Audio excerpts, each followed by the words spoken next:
Gênesis, capítulo 1. A criação do mundo e o início de todas as coisas. 1:2. O princípio de tudo. No princípio, Deus criou os céus e a terra. A terra era sem forma e vazia. Havia trevas sobre a face do abismo, e o Espírito de Deus pairava sobre as águas. Antes de tudo existir, Deus já existia, sem forma, sem ordem, sem vida, mas com a presença de Deus pronta para transformar o caos. 3:5.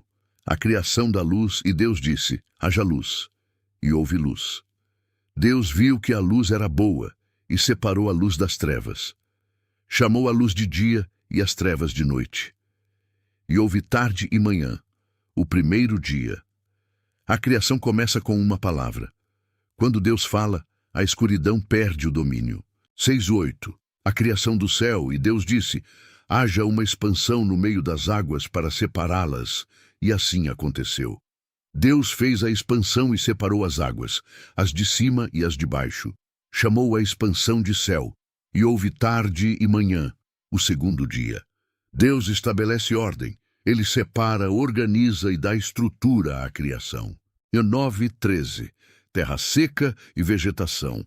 E Deus disse: ajuntem-se as águas debaixo do céu num só lugar, e apareça a parte seca. E assim aconteceu. Deus chamou a parte seca de terra e o ajuntamento das águas de mares, e viu que isso era bom. Então disse: produza a terra vegetação, plantas que dão sementes e árvores que dão frutos. E assim foi. E Deus viu que era bom. E houve tarde e manhã, o terceiro dia. Deus não cria apenas forma. Ele cria vida com capacidade de continuar. 14:19. Sol, lua e estrelas. E Deus disse: haja luminares no céu para separar o dia da noite e marcar tempos, dias e anos. E assim aconteceu. Fez o sol para governar o dia, a lua para governar a noite e também as estrelas. Colocou-os no céu para iluminar a terra, e Deus viu que era bom. E houve tarde e manhã, o quarto dia. O tempo passa a existir. A criação agora tem ritmo, ordem e direção. 20:23. Vida nas águas e nos céus. E Deus disse: produzam as águas seres vivos e voem aves sobre a terra. E assim aconteceu. Deus criou os grandes animais marinhos e todas as criaturas que se movem nas águas e todas as aves. E os abençoou dizendo: multipliquem-se. E Deus viu que era bom. E houve tarde e manhã, o quinto dia. A vida se espalha. Deus não apenas cria, ele abençoa para que a vida cresça. 24:25. Os animais da terra. E Deus disse: produza a terra seres vivos conforme as suas espécies. E assim aconteceu. Animais domésticos, selvagens e todos os que rastejam. E Deus viu que era bom. Cada criatura tem seu lugar. Nada é por acaso. Tudo segue a ordem de Deus. 26:31. A criação do ser humano. Então Deus disse: façamos o homem à nossa imagem, conforme a nossa semelhança. E assim Deus criou o homem à sua imagem. Homem e mulher os criou, e os abençoou, dizendo: sejam fecundos, multipliquem-se, encham a terra e dominem sobre ela. Deus lhes deu domínio sobre os peixes, as aves e todos os animais. E disse: dou a vocês todas as plantas e frutos como alimento. E assim foi. Deus viu tudo o que havia feito, e era muito bom. E houve tarde e manhã, o sexto dia. O ser humano não é comum. Ele carrega a imagem de Deus. Tem propósito, autoridade e responsabilidade sobre a criação. Encerramento.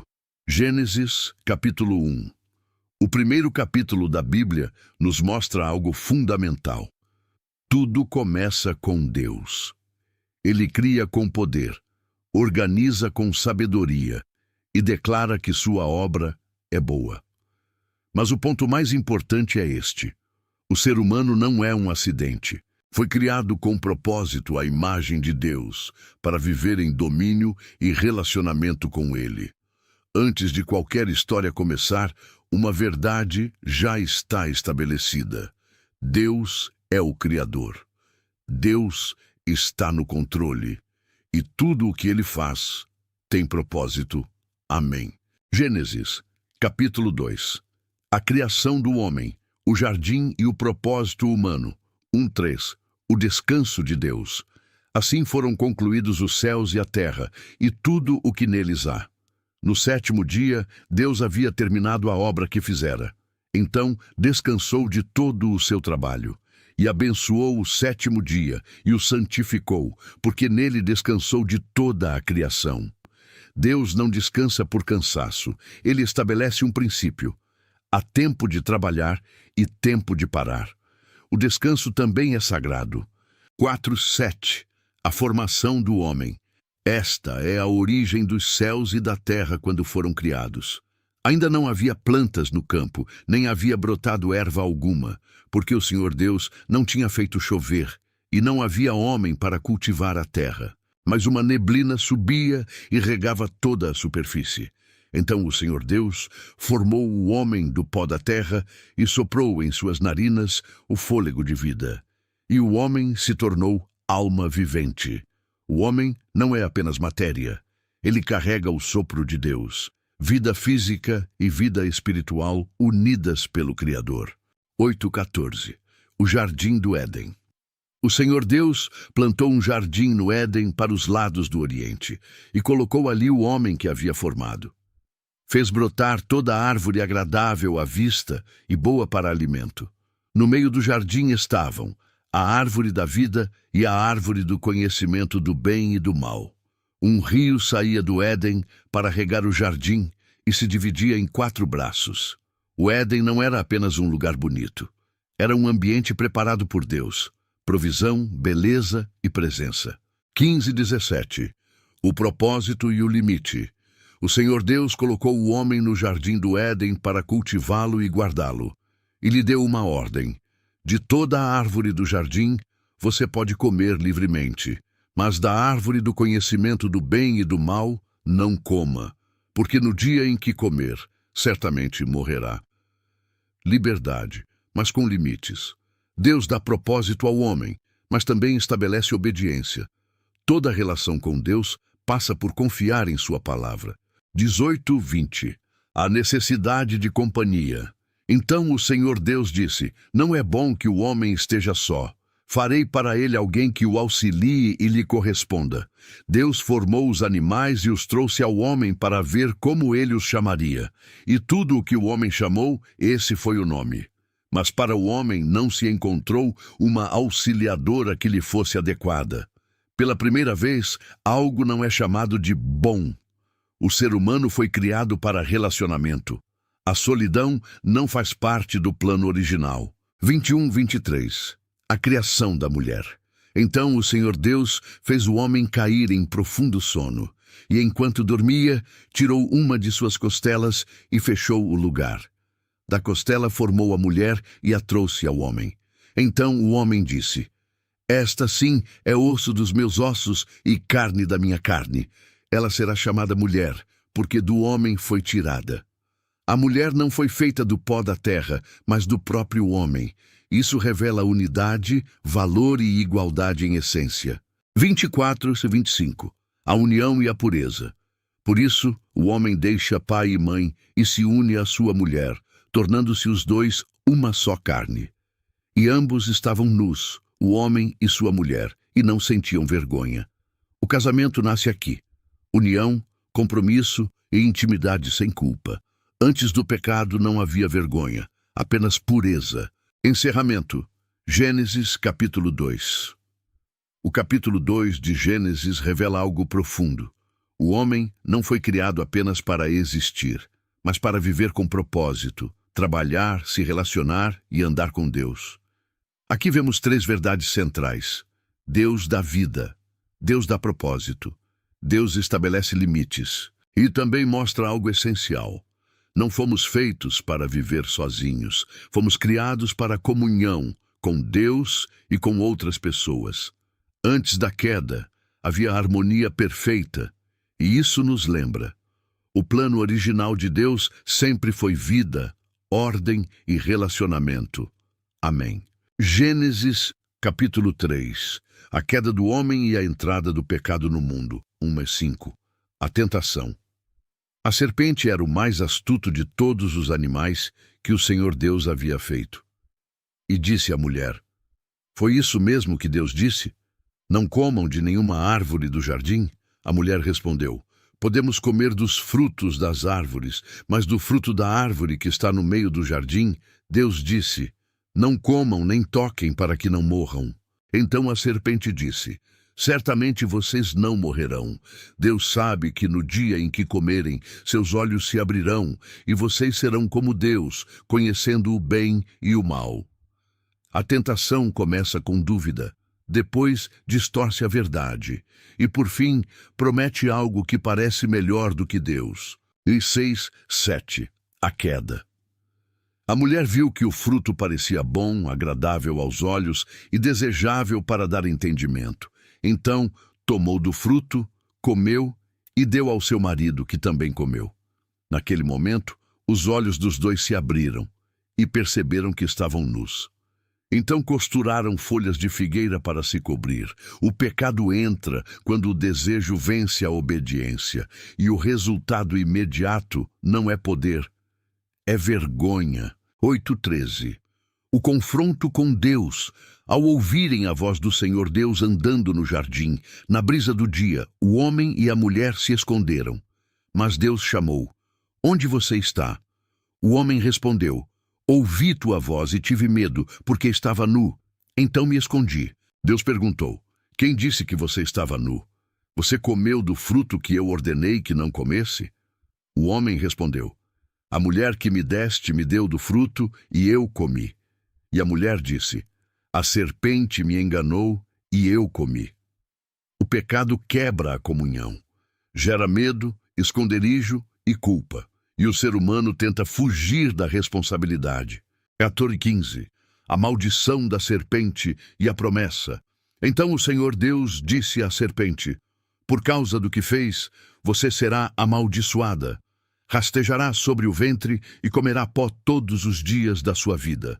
Porei inimizade entre você e a mulher, entre a sua descendência e o descendente dela. Este lhe ferirá a cabeça, e você lhe ferirá o calcanhar. Aqui nasce a primeira promessa. Mesmo após o pecado, Deus anuncia que um descendente virá e vencerá o mal. 16:19. As consequências. A mulher, Deus disse: Multiplicarei suas dores, com dor dará à luz filhos, seu desejo será para o marido e ele a governará. Ao homem disse: Porque você ouviu sua mulher e comeu do fruto proibido. Maldita é a terra por sua causa. Com esforço você se alimentará dela. Ela produzirá espinhos e ervas daninhas. Com o suor do seu rosto você comerá o pão, até que volte ao pó. Porque do pó foi formado, e ao pó voltará. O pecado traz consequências reais: dor, esforço, morte. A criação perfeita agora está marcada pela queda. 20:21. A graça em meio ao juízo. O homem chamou sua mulher de Eva, pois ela seria mãe de toda a humanidade. E o Senhor Deus fez roupas de pele para o homem e sua mulher e os vestiu. Mesmo após o erro, Deus cuida. Onde havia folhas improvisadas, Deus provê cobertura. Aqui vemos graça. 22:24. A saída do jardim. Então o Senhor Deus disse: O homem se tornou como um de nós, conhecendo o bem e o mal. Não permita que ele tome também da árvore da vida e viva para sempre. Então o Senhor Deus o expulsou do jardim do Éden para cultivar a terra de onde foi tirado. E colocou querubins e uma espada flamejante para guardar o caminho da árvore da vida. O pecado separa o homem de Deus. O Éden é perdido. O acesso à vida plena é fechado. Mas a história não termina aqui. Encerramento. Gênesis, capítulo 3. O capítulo 3 de Gênesis explica a realidade do mundo. O mal não veio de Deus, veio da desobediência. O pecado trouxe vergonha, medo, dor e morte. Mas no meio do juízo, uma esperança aparece. Um descendente virá e vencerá o mal. Desde o início, Deus já aponta para a redenção. A queda aconteceu, mas o plano de Deus continua, e isso muda tudo. Amém. Gênesis, capítulo 4. Caim, Abel e as consequências do pecado. 1-2. O nascimento de Caim e Abel. Adão teve relações com Eva, sua mulher, e ela engravidou e deu à luz Caim. E disse: com a ajuda do Senhor, tive um filho homem. Depois deu à luz Abel, seu irmão. Abel tornou-se pastor de ovelhas e Caim, lavrador da terra. A humanidade começa a crescer, mas junto com ela, o coração humano também se revela. 3:5. As ofertas. Passado algum tempo, Caim trouxe do fruto da terra uma oferta ao Senhor. Abel, por sua vez, trouxe das primeiras crias do seu rebanho e da gordura delas. O Senhor aceitou com agrado Abel e sua oferta, mas não aceitou Caim e sua oferta. Então Caim se enfureceu e o seu rosto se abateu. Deus não olha apenas para a oferta, mas para o coração. A diferença não estava no presente, mas na intenção. 6:7. O aviso de Deus. Então o Senhor disse a Caim: por que você está irado? Por que está abatido? Se você fizer o bem, não será aceito, mas se não fizer, o pecado está à porta, à sua espera. Ele deseja dominá-lo, mas você deve dominá-lo. O pecado é apresentado como algo próximo, pronto para agir.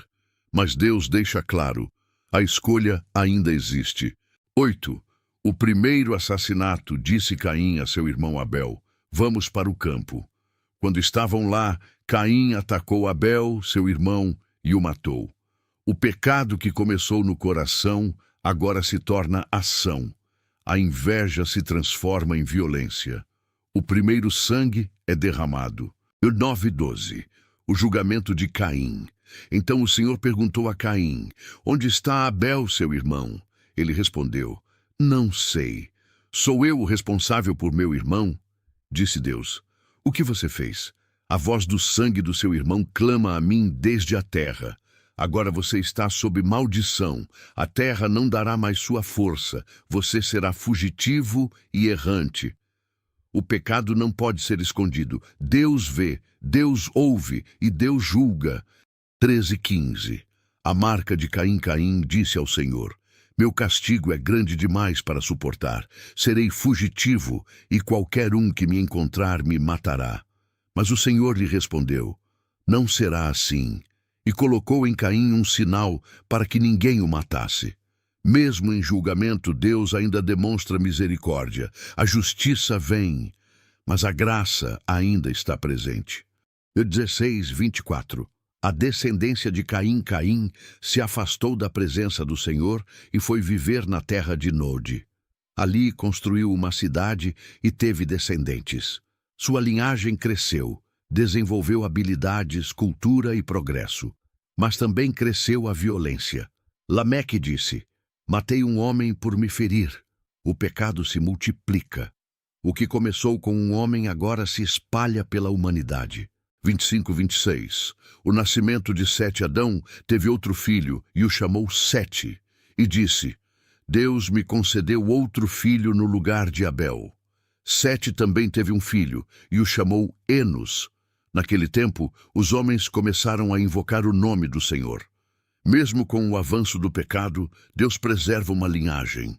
Ainda existem pessoas que buscam a Deus. A esperança continua. Encerramento. Gênesis, capítulo 4. O capítulo 4 mostra até onde o pecado pode chegar. Começa no coração, cresce na inveja e termina em destruição. Caim rejeitou o aviso de Deus e colheu as consequências. Mas mesmo assim, vemos algo poderoso. Deus não abandona a humanidade. Ele preserva um caminho, uma linhagem, um povo que ainda o busca. E isso revela uma verdade: o pecado se espalha, mas a graça de Deus também. A história continua e o plano de Deus não para. Amém. Gênesis, capítulo 5. A linhagem de Adão e a continuidade da vida. 1-2. A origem do homem. Este é o registro da descendência de Adão. Quando Deus criou o homem, a semelhança de Deus o fez. Homem e mulher os criou, e os abençoou e os chamou humanidade. A identidade do ser humano vem de Deus. Mesmo após a queda, a marca do Criador ainda está presente. 3 e 5. Adão e Sete. Adão viveu 130 anos e gerou um filho à sua semelhança, conforme a sua imagem, e lhe deu o nome de Sete. Depois disso, Adão ainda viveu muitos anos e teve outros filhos e filhas. Ao todo, viveu 930 anos e morreu. A imagem agora é passada adiante, mas junto com a vida vem a morte. Uma nova realidade se estabelece. Abases 20. As gerações continuam. Sete gerou Enos. Enos gerou Cainã. Cainã gerou Maalalel. Maalalel gerou Jared. E assim, geração após geração. Filhos nascem, a vida continua, famílias crescem, mas algo se repete como um eco constante, e morreu. Por mais longa que fosse a vida, o fim sempre chegava. O pecado deixou sua marca na humanidade. 21-24. Enoque, o homem que andou com Deus. Enoque viveu 65 anos e gerou Matusalém, mas há algo diferente nele. Enoque andou com Deus. Depois de gerar seu filho, continuou andando com Deus por 300 anos. Teve filhos e filhas, viveu 365 anos. E então, Enoque já não foi encontrado porque Deus o levou. No meio de uma geração marcada pela morte, surge alguém que vive diferente. Enoque não é lembrado pelo tempo que viveu, mas pela forma como viveu. Ele andou com Deus. 25-27. Matusalém. O mais longevo Matusalém gerou Lameque e viveu muitos anos. Ao todo, 969 anos. O homem que mais viveu e morreu. Nem mesmo a vida mais longa escapa da morte. O tempo pode se estender, mas não impede o fim. 28-32. Lameque e o nascimento de Noé. Lameque gerou um filho e o chamou Noé, e disse: Ele nos trará alívio do nosso trabalho e do sofrimento das nossas mãos, causados pela terra que o Senhor amaldiçoou. Depois disso, viveu outros anos e morreu. Noé teve 3 filhos, Sem, Cam e Jafé. Em meio ao peso da maldição surge esperança. Um nome, um propósito, uma promessa de alívio. Encerramento. Gênesis, capítulo 5. O capítulo 5 parece apenas uma lista, mas carrega uma mensagem poderosa. A vida continua, mas a morte também. A expressão se repete. E morreu. Isso revela o impacto do pecado. Mas no meio disso, 2 coisas se destacam. Enoque, um homem que andou com Deus, e Noé, um homem que traria esperança. Isso mostra que, mesmo em um mundo marcado pela morte, ainda é possível viver com Deus. E mais do que isso, o plano de Deus continua avançando, geração após geração. Nada impede o propósito dele. Amém. Gênesis, capítulo 6. A corrupção da humanidade e o chamado de Noé, 1:4. A multiplicação e a corrupção. Quando os homens começaram a se multiplicar sobre a terra e lhes nasceram filhas, os filhos de Deus viram que as filhas dos homens eram formosas e tomaram para si as que escolheram. Então o Senhor disse: Meu espírito não contenderá para sempre com o homem, porque ele é mortal. Seus dias serão 120 anos. Naqueles dias havia gigantes na terra. E também depois, quando esses se uniram às filhas dos homens e tiveram filhos. Eles eram os valentes, homens de renome. A humanidade cresce, mas se afasta de Deus. Força, beleza e poder passam a dominar, mas não a justiça. 5:7. A maldade do homem. O Senhor viu que a maldade do homem havia se multiplicado na terra, e que toda a inclinação dos pensamentos do seu coração era continuamente má. Então o Senhor se arrependeu de ter feito o homem na terra, e isso lhe cortou o coração, e disse: Destruirei da face da terra o homem que criei, homens, animais, répteis e aves do céu. A corrupção não era superficial, era profunda, constante, total. O pecado agora domina o coração humano. 8. A graça em meio ao caos. Noé, porém, achou graça aos olhos do Senhor. Em meio a uma geração corrompida, um homem se destaca. Quando tudo parece perdido, Deus ainda encontra quem o busca. 9 e 10. O caráter de Noé. Esta é a história de Noé. Ele era homem justo, íntegro entre os do seu tempo. Noé andava com Deus. Teve 3 filhos, Sem, Cam e Jafé. Noé não era perfeito, mas era diferente. Enquanto o mundo se corrompia, ele permanecia firme com Deus. 11 e 13. A decisão de Deus. A terra estava corrompida aos olhos de Deus e cheia de violência. Deus viu a terra e ela estava completamente corrompida, pois toda a humanidade havia se desviado. Então, Deus disse a Noé: chegou o fim de toda a humanidade, porque a terra está cheia de violência. Vou destruí-los com a terra. O pecado coletivo traz consequências coletivas. A violência e a corrupção não passam despercebidas. 14 e 16. A instrução da arca. Faça para você uma arca de madeira.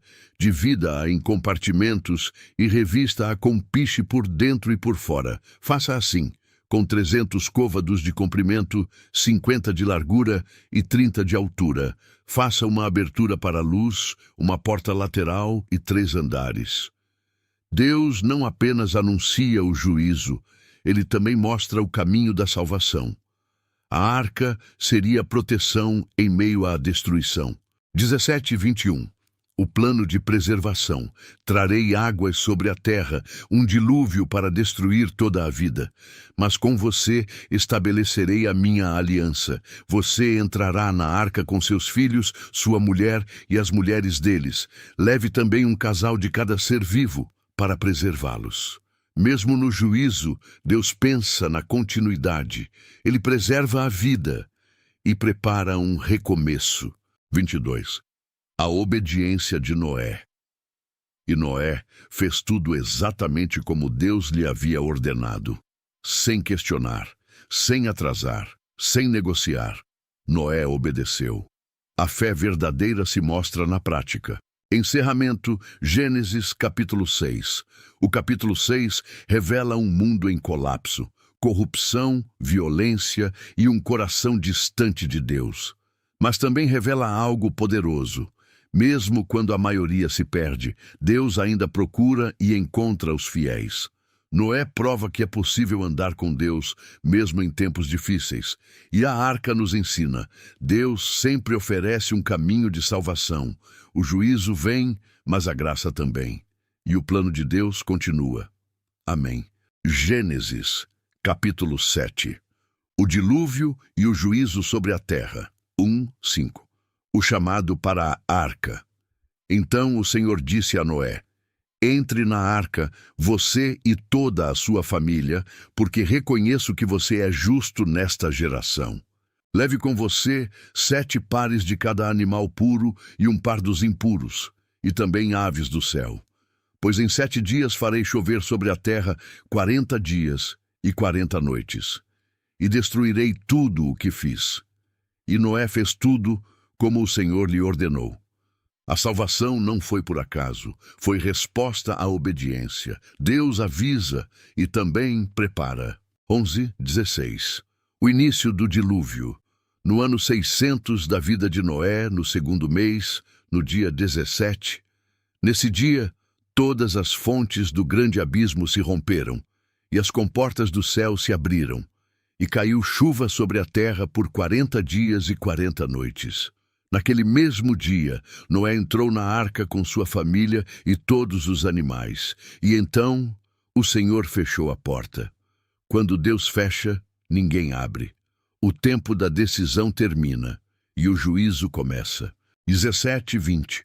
As águas sobem. O dilúvio aumentou e levantou a arca acima da terra. As águas cresceram cada vez mais, até cobrirem todos os montes elevados. Tudo foi submerso. Nada podia resistir. Quando Deus executa seu juízo, não há força humana que possa impedir. 21:23. A destruição da vida. Tudo o que tinha fôlego de vida pereceu. Aves, animais, seres humanos. Tudo foi destruído da face da terra. Somente Noé e os que estavam com ele na arca sobreviveram. O pecado trouxe esse resultado. A vida que rejeita Deus não permanece, mas aqueles que estão no lugar de salvação são preservados. 24. O domínio das águas, e as águas prevaleceram sobre a terra por 150 dias. O juízo não foi rápido, foi completo. A terra ficou coberta, silenciosa, reiniciando. Encerramento. Gênesis, capítulo 7. O capítulo 7 mostra um dos momentos mais sérios da Bíblia, o juízo de Deus sobre o pecado. A porta da arca se fechou, e com isso, o tempo de escolha acabou. Mas também vemos uma verdade poderosa. Deus sempre avisa antes de agir.